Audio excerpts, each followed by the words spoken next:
Buenas tardes y muchas gracias por su asistencia a estas jornadas.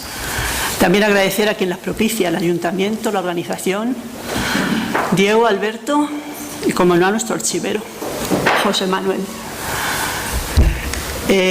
Voy a tratar sobre todo el trabajo, la obra de Patricio Redondo y Jerez en Daimiel. También tenía preparado lo de Ciudad Real y un poco más extenso Daimiel, pero me he limitado a las 15 páginas y he preferido optar por Daimiel y dejar Ciudad Real para futuros estudios, que también continuaré porque me quedé cuando murió Patricio. Jerez aparece con G y aparecerá con G en todo el trabajo, porque es así como se escribía y lo escribían en los documentos de la época, y así lo he querido respetar. Bien, pues mi interés por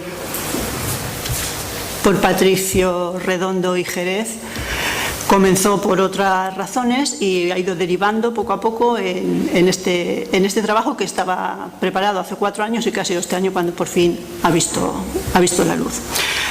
Daimiel a finales del siglo XIX, como ya vimos en las anteriores jornadas por parte de Daniel, tenía una estación de ferrocarril importante, tenía una industria, bodegas, molinos de aceite, cereales, etc. Y era una recién estrenada ciudad. A esa recién estrenada ciudad iba a llegar una mejora importante para sus vecinos, por lo menos en cuanto a salud, en principio en cuanto a salud, luego después surgirían problemas, pero en principio una mejora importante en la vida de sus vecinos con la llegada del agua potable. Esta obra la realizó un villarrubiero que vamos a conocer un poquito.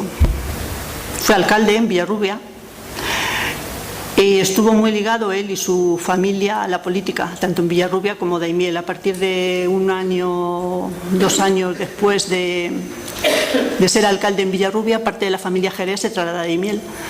Un tío suyo, Ricardo Jerez, fue concejal en Daimiel y más familia Jerez estuvo viviendo en Daimiel. Para seguir conociéndolo tenemos que remontarnos a su paso por Villarrubia, que es donde más huella deja. Fue alcalde, un alcalde polémico, con sus luces y sus sombras, muchas, de todo, en el bienio 1885-1886, y era, según nos dejan ver los escritos, en principio acaudalado propietario. Textualmente, su abuelo, Bernardo Jerez Moraleda, fue el que propició que se volviera a levantar el convento de las Clarisas, actual convento de la Soledad, en la calle Soledad. Este es como está ahora mismo. Fue el que donó los terrenos para que se volviera a poner en pie una huerta, una iglesia vieja y unas casas. Y de él, la primera noticia que yo tengo de Patricio es con motivo del ingreso de una monja. Se pobló el convento y en ese poblamiento una de las monjas fue apadrinada por Patricio Redondo. Y dicen, a expensas del acaudalado, cito textual, del acaudalado propietario Bernardo Jerez Moraleda, y el padrino fue el alcalde Patricio Redondo y Jerez, licenciado en Filosofía y Letras. A partir de ahí comienza su andadura política, una andadura que comenzó con muchas idas y venidas. En principio se le tachó de no ser digno para ser concejal por una persona, pero que muy insistentemente elevó su queja a más altas instancias.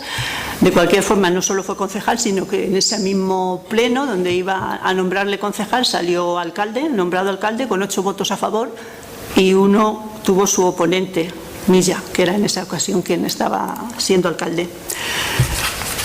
No fue muy seguido su mandato, sino que se fue en varias ocasiones. Renunciaba, que era una manera de decir, me voy, pero dime que me quede. Entonces presentaba la renuncia y volvía. Después de un tiempo volvía otra vez. Hay veces que no se la acepta. Perdón, tengo la garganta mal y no sé si voy a poder acabar. No se la aceptaban. En una de ellas alegaron que no se la aceptaban por ser el alcalde más querido por el pueblo. Entonces, mientras que por un lado tenía esos detractores tan acérrimos, por el otro estaba quien le defendía también de manera muy vehemente. concluyó su mandato. El peor tropezón que tuvo fue con motivo de una epidemia de cólera. Estuvo Villarrubia en cuarentena y ahí se le tachó de arbitrariedad con todo lo relacionado a esa cuarentena. Él volvió a presentar otra vez su renuncia, no fue tampoco aceptada. Bueno, la cuestión es que siguió en el cargo. ¿El motivo por qué tenía tantos detractores? Pues hay una noticia, bueno, en un pleno se trata de una noticia que puede ser que nos dé un poquito de luz. La idea de construir un lavadero, porque era un licenciado en Filosofía y Letras al que le gustaba hacer lavaderos y hacer conducciones de agua.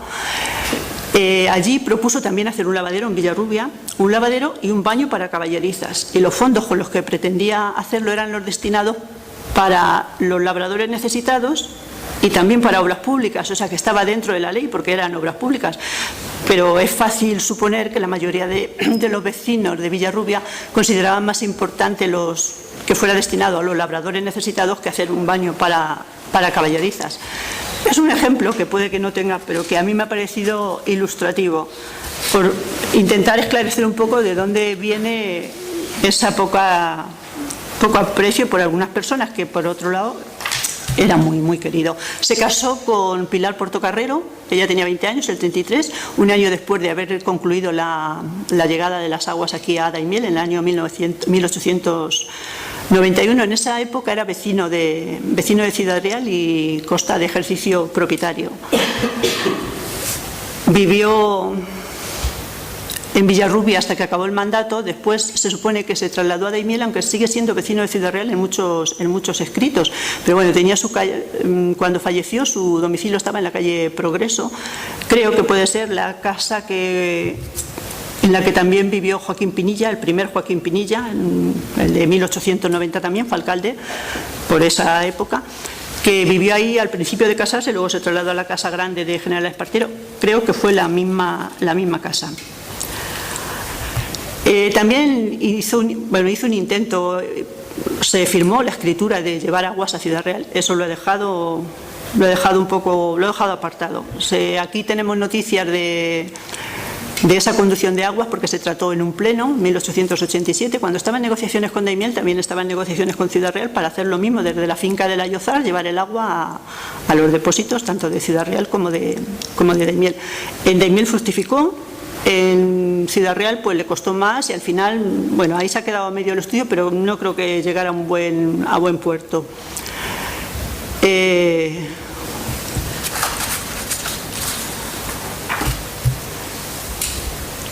Al tiempo que se gestaba una obra de esta envergadura, que se costeaba esta obra por parte del Ayuntamiento de Daimiel, ya para intentar marcar un poco el contexto socioeconómico de Daimiel en los años posterior, el mismo año, el siguiente a los que se produjo la llegada del agua.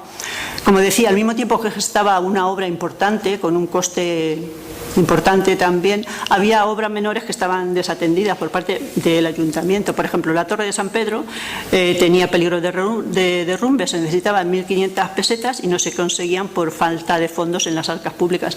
También es muy frecuente que se eche mano del capítulo de imprevistos para muchas cosas. En el capítulo de imprevistos de esa época, bueno, no sé si de más épocas, en esa época se usaba mucho para cosas realmente importantes y que no eran como imprevistos. También el azafrán en esos años se cultivaba en Daimiel. Con cargo al capítulo de imprevistos también se compran 225 fanegas de cebolla de azafrán. La langosta azota los campos. Cada año se combate con gasolina. En 1889 Daimiel ya cuenta con depósito propio. Hasta ahora lo estaba trayendo la gasolina de Daimiel, de los depósitos de Almagro. En el 89 ya le autorizan a tener depósito propio. La campaña de 1889 ha sido muy buena, como dice, el mosquito de langosta se reduce a muy pocos terrenos y por eso se da un voto de gracia al responsable. En esa época era el Manuel José Pinilla, el alcalde Manuel José Pinilla, se le da un voto de gracia.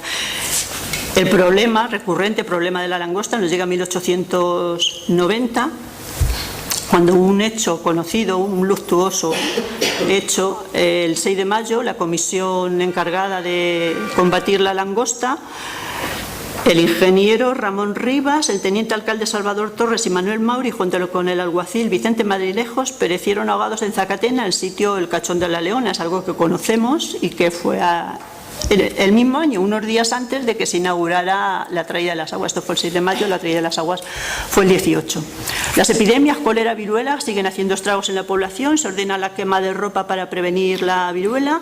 Como medida profiláctica se implanta la vacunación en escuelas públicas y privadas, costeadas por el ayuntamiento, para que se extienda a la mayor población posible. Los barrancos situados al final de calle Deza, Estación, Jabonería, es frecuente que se encuentren obstruidos con el consiguiente hedor, y para evitar las catastróficas consecuencias de las frecuentes crecidas del Azuel, la última en 1860, se propone sustituir el dique de tierra llamado Albarrada por otro de piedra. Hacía muy poquito que había sido la inundación de Consuegra, con unas consecuencias dramáticas. En el terreno de infraestructuras, en 1891 se está gestando la carretera de segundo orden de Puerto Lápice a Ciudad Real. Daimiel está en su trazado. Las calles por las que se planea que pase son Arenas, Trinidad, que es la actual Mártires, Plaza, General Espartero, Plaza de Almagro y Hospital. O sea, el trayecto lógico para salir a Ciudad Real. Y siguiendo con carreteras, está en estudio también la de Daimiel a Malagón, que figura en el plan de carreteras.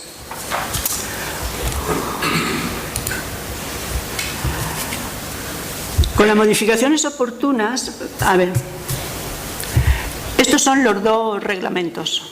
No es que fueran dos. El primero, el reglamento firmado el 15 de junio de 1888, el reglamento del acueducto Nuestra Señora de las Cruces, se le hacen las correcciones oportunas y pasa a ser el acueducto de los Santos, que con el que llegamos a 1890 y a la quema a la inauguración de las aguas.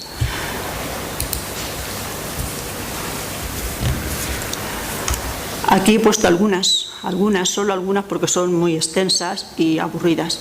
Algunas de las bases que encierra ese reglamento: los grifos colocados en boca de riego en las calles de forma provisional en frente de las obras que se estén construyendo, bocas de caso de incendio puestas en el interior de la finca, siendo por cuenta del interesado los gastos de instalación, y estando precintadas solo pueden hacer uso de ellas el ayuntamiento. El precio de cada boca de riego es el convencional, y también he puesto un esbozo un poquito de los precios del lavadero, de las pilas que tenían para las lavanderas.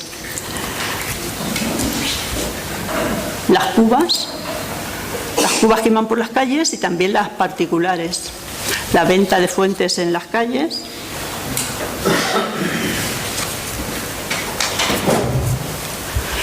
Había cosas en las que tenían que estar de acuerdo los dos, el peticionario y el ayuntamiento, y otras es que las imponía él, casi todas las imponía él, había pocas en las que había acuerdo.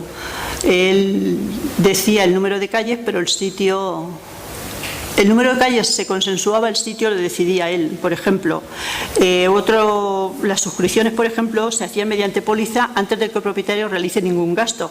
En esta base no queda mucha cabida al perjuicio del señor Redondo, muy poquita, siempre juega a su favor.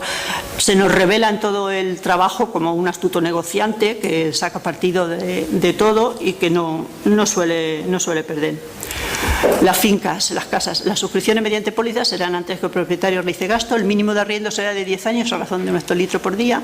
El contrato para fuentes, hay dos opciones: que sea él el que ejecute la obra, o que lo haga el particular por su cuenta, bajo la inspección de él. En ese caso siempre aparece como el inspector Redondo cuando habla de este tema. El arrendamiento de cada finca se hace por separado, aunque pertenezcan al mismo dueño. O sea, si un dueño tiene 3 casas, hace tres arrendamientos, tres contratos. Y hará las instalaciones por el sistema que más convenga a sus intereses, remarca. En la planta baja, hasta el patio de la casa, con solo un grifo, caño continuo uniforme de 24 horas y depósito de 1 hectolitro.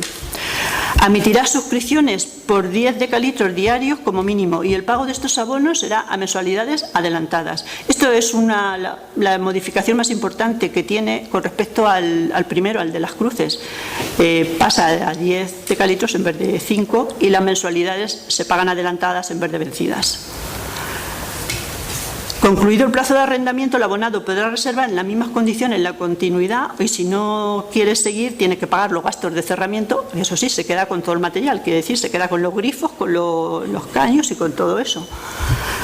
Para hacer una comparación con estos precios y el sueldo de algunas de las profesiones que en esa época se daban, ya en el año 92, que ya está en curso, ya está caminando el agua, aunque luego veremos que no fue tan así. Por ejemplo, un hojalatero ganaba 4 pesetas al día, un carpintero 2,50, un aparejador 5, un albañil 4, todo esto maestros en su oficio, porque, por ejemplo, un peón albañil ganaba 1 peseta al día. La obra total de la conducción, no ya cada casa hacía su gasto, cada particular pagaba su gasto, la conducción desde el Ayozar hasta los depósitos de Daimiel fue de 125.000 pesetas. Hace un detalle muy extenso sobre cómo eran los tubos, que aquí lo he omitido. Esto es un mapa aéreo del Ayozar que se distingue poco, pero vamos, este lo he querido poner por ver el límite con herencia. ¿Lo ven ahí? Aquí está el Ayozar, ahí se ve más grande, sí se ve más grande pero mal. Estos son los límites con herencia por situar un poco la finca, y aquí con consuegra y madridejos. El Ayozar estaría aquí. Aquí está consuegra y madridejos. Y hay otro que se ve mejor. Aquí he remarcado un poco el arroyo del Ayozar, la flecha es donde están las casas del Ayozar, que también comprendían las propiedades que eran de Redondo. Y la tubería nos dice que venía desde el Ayozar, desde los manantiales del Ayozar, hasta el cruce de la Brasa, que se juntaba con otra que salía de Los Santos, que también era una finca de su propiedad, para después pasar por todo el camino que hasta llegar al depósito tenía un recorrido de 25 kilómetros, hay 16, pero todo lo demás sería de monte y las vueltas que daba hasta llegar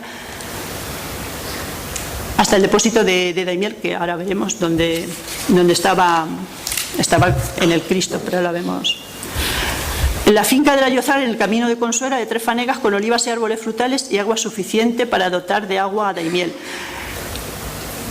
El alcalde, en 1889, era Eduardo Mauri. Pasaron varios alcaldes durante el tiempo en que se gestó la obra y que llegó a final. Eran bienios, el tiempo que estaban los alcaldes en el poder. Y en ese momento, en 1889, que fue el año en que se estuvieron discutiendo todas estas bases, el alcalde era Eduardo Mauri. Para tratar... Él ya tenía esto, vamos, aprobaron el reglamento, por lo menos él les exhibió el reglamento y él ya tenía preparada la conducción de agua. Antes de que se hubiera acabado de concluir, de debatir y todo, él ya tenía la conducción de agua terminada y ya llegaba hasta Daimiel. En febrero de 1889 ya estaba terminado el acueducto. El señor Redondo le hace saber a una comisión que partió del ayuntamiento para esperar al ingeniero y a las personas que habían trabajado en la obra, que no había de tardar mucho y que debían de acelerar las negociaciones para llegar a buen puerto y que pudiera traer el agua a ser posible en ese año. Luego vemos que no fue en ese año, en 1889, sino que fue en mayo de 1890. Pero teniendo en cuenta la magnitud de la obra, no se tardó mucho en llegar a acuerdos y en relativamente muy poco tiempo se hizo. Nada, un año, año y medio. Para tratar con Patricio Redondo todos los problemas y todo lo que tuviera los acuerdos que hubieran de llevarse a cabo, se nombra una comisión, la Comisión de Aguas de Villarrubia. Está compuesta por los señores Sierra, Serra, Villalón, Coca, Carranza y Fisá, todos ellos del ayuntamiento. Entre las atribuciones de esta comisión está el otorgamiento de escrituras de los terrenos comprados. Y esto se puede hacer de dos formas, como adquiridas por el ayuntamiento, aunque realmente se cederán gratuitamente al señor Redondo, o directamente que sea este el que figure como dueño. Luego en las escrituras veremos que él es el que al final figura directamente como dueño sin que se las dé el ayuntamiento figurando a nombre del ayuntamiento. También está entre los cometidos de la Comisión de Aguas de Villarrubia tratar con los propietarios de las fincas por las que pasa el acueducto dentro de Daimiel. Fijar el mínimo de fuentes públicas a instalar, los precios, sitios, cañerías, las condiciones de las que se instalen las propiedades y también en las fincas particulares. La cantidad de metros cúbicos a que el propietario ha de obligarse a surtir para el abastecimiento y las necesidades del municipio. Todos esos son los cometidos que tiene esa comisión nombrada a propósito. Una vez concluido el acueducto, dentro de ese clima de buen entendimiento que realmente había una ganas de que todo, tanto por parte del Ayuntamiento como de Redondo, había ganas de que concluyera con éxito. Y a vista de que el señor Redondo se ha ofrecido a llevar a cabo la obra sin sacrificio, textual, sin sacrificio ni gasto alguno para el municipio, se acuerda después de varios plenos, aquí hemos resumido, después de varios plenos de tratar, pero vamos, no costó tampoco mucho llegar a este acuerdo, se acuerda cederle gratuitamente los terrenos donde se va a emplazar el lavadero, el depósito de agua y las casas de administración, que lo vamos a ver. El precio que pagaron fueron 425 pesetas satisfechas en 3 plazos a 2 personas, exactamente. A Pedro y María Teresa Belmonte, la cantidad 425 pesetas, y también a Francisco Raez, 185 pesetas con 62 céntimos. Además, se indemnizó con 22 pesetas a este último con 50 céntimos por la siembra que en ese momento tenía. El barranco, situado junto a la ermita del Cristo de la Luz, que eso me ha llamado la atención y no sé cómo llegó allí el agua, porque no está al lado, sino que además está al otro lado de la acera. Esto está en lo que hoy es Arcipreste Julio Mata, las casas del lavadero, las casas que se hicieron, que son casas del lavadero, y el barranco estaba en el Cristo, luego que estaba incluso, puede que más alto, el barranco que donde estaba el depósito. Pero realmente allí es donde le dieron el sitio, donde se instaló, donde llegaban las aguas sucias. Este es el sitio, este mapa es de finales del siglo XIX, 1888. Este es el sitio que ocupaba el lavadero. Esta calle es Salida del Cristo en ese momento, ahora es Arcipreste Julio Mata. No entra en ningún mapa de la época, no entra el Cristo, se queda aquí. Esto es lo último. Esta calle El Guadiana, calle Pez, son las que lo circundan, se ve bien, ¿verdad?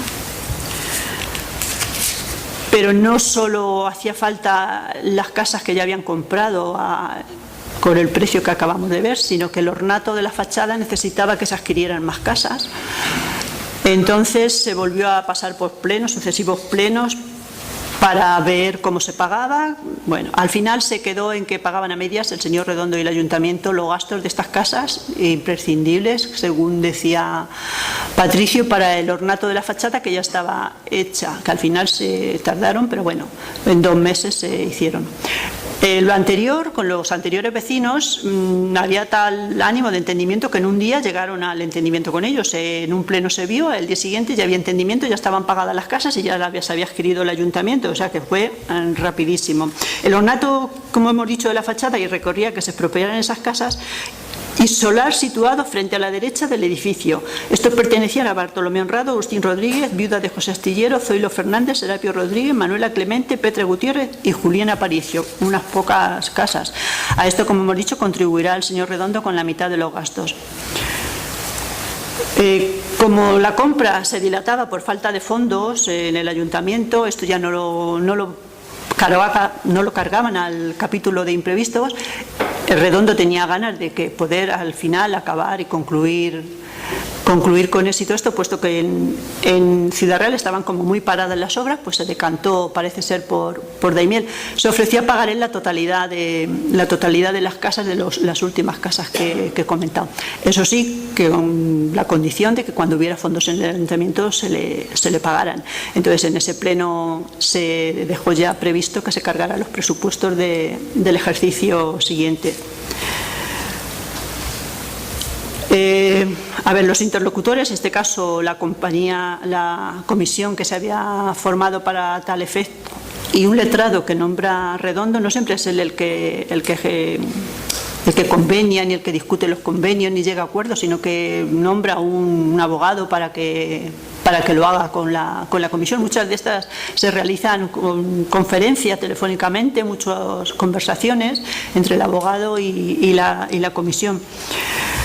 No ceden, hay cosas en las que no ceden enseguida, sobre todo cuando ya se excede, alegando el alcalde que el municipio quedaría expuesto, careciendo de garantías y derechos que en justa y equitativa reciprocidad, cito textual otra vez, se le deben conceder.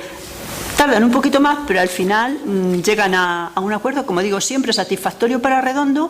No es que tampoco sea insatisfactorio para el ayuntamiento, pero realmente para él siempre satisfactorio.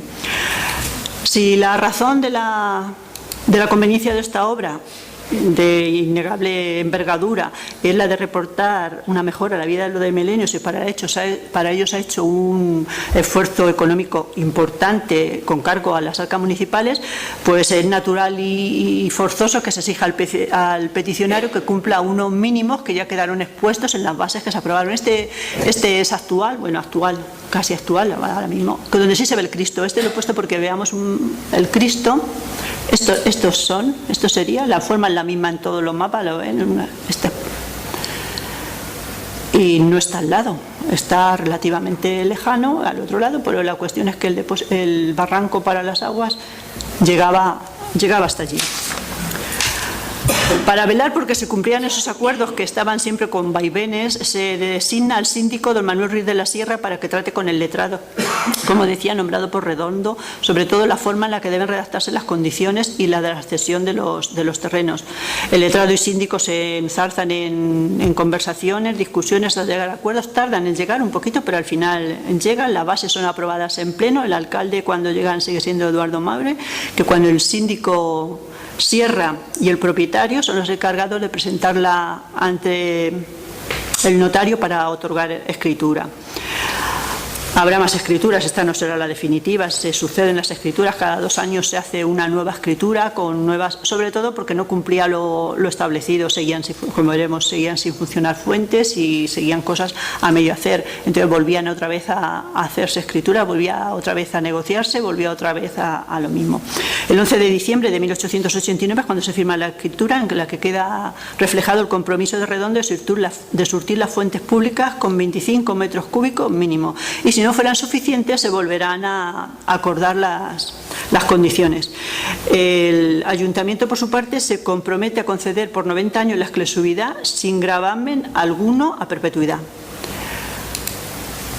Lo que se firmó fue este reglamento. El ayuntamiento al final dio a Redondo la propiedad del terreno sobre el que están edificados los lavaderos, depósito de agua y la casa de administración, y la extensión se marca por la tapia que los circunda. Eso es lo que marca la extensión de las propiedades que le otorga el ayuntamiento a Redondo. Un terreno, dice, de 14 celemines, un cuartillo de 11 estadales al Santísimo Cristo de la Luz y de las Heras del Rollo. Después de la firma de la escritura, en la que también consta que el ayuntamiento jamás podrá invocar privilegio de ningún género a su favor que se traduzca en daño para Patricio Redondo, eso consta en la escritura, hay aspectos que se siguen negociando durante años. El regidor síndico, como hemos dicho que era Manuel Ruiz de la Sierra, vuelve a ser el encargado de tratar con el letrado del señor Redondo y ahora vuelven a ver la concesión de los terrenos y todo lo que tenga que ver con la traída de las aguas, que sigue en el aire a pesar de que se ha firmado la escritura. Y tiene que velar porque los acuerdos no se alejen mucho de lo que antes se había aprobado y adoptado. Una vez que están otra vez vistas y se presentan a la corporación. Patricio anuncia que ya está próximo al tendido de la tubería general dentro del municipio, la otra, como hemos dicho, ya la tenía terminada hace meses y que quiere dar publicidad. Para eso quiere lanzar, imprimir y hacer una tirada de bastantes ejemplares para potenciar, que se repartirán a domicilio para potenciar el que muchas fincas privadas contraten el agua. Este es el reglamento de 1 de abril de 1890. Toma la iniciativa, siempre Redondo va tomando la iniciativa y va un poco marcando el camino. En este momento el alcalde era Manuel José Pinilla, e invita al alcalde a nombrar una comisión que se ocupe de todo lo relacionado con los festejos del momento de la inauguración, para que revistan la importancia, dice, que merece. Y para ello propone al ayuntamiento, había designado 1.000 pesetas para los gastos que conllevara la inauguración, propone que se amplíen a 3.000, en principio se aprueba, pero luego después en siguientes plenos se vuelve a quedar en las 1.000 pesetas estipuladas al principio y no se aceptan las 3.000 pesetas. Una vez solventada la adquisición de las casas, hay que seguir con los acuerdos, esta vez con los dueños de las fincas por donde pasa el acueducto, que tienen que expropiar casas. Además, ha sufrido una variación en el trazado y es necesario otra vez dar la conformidad. El emplazamiento de las fuentes públicas, que luego variará y no se llevará a cabo, son aquí más o menos ahí. Serán en Plaza Lepanto, Plaza Santa María, Plaza San Pedro. La de Plaza Lepanto al final no llegó a funcionar y se cambió por Plaza Almagro. El domingo 18 de mayo es cuando tiene lugar la inauguración de la inauguración oficial de la traída de las aguas de Villa de los Ojos a Daimiel. Y al término del acto, una reunión celebrada en el salón de sesiones de las casas consistoriales, los allí presentes, a la vista de la gran mejora que iba a suponer para el pueblo la obra que Patricio había propiciado y el empeño que había puesto en culminar la obra, que tanto beneficio, como digo, reportaría, lo propuso que se le nombrara hijo adoptivo. Casi todos los concejales que usaron de la palabra para apoyar tal proposición, al final del pleno se declaró hijo adoptivo de la ciudad de Daimiel a Patricio Redondo y Jerez. Bueno, pues ya está hecha la obra, ya está hecha e inaugurada la obra, pero esto no indica que todo esté zanjado, habrá que ir ejecutando lo firmado, teniendo en cuenta la dimensión de lo realizado, pues sería raro que no surgieran nuevos problemas, nuevas eventualidades que resolver, y surgieron. Los acuerdos se sucedían, se volvía sobre lo ya pactado una y otra vez, surgían nuevas necesidades que requerían volver a negociar con Redondo, y comenzando el siguiente año, ya estamos en 1891,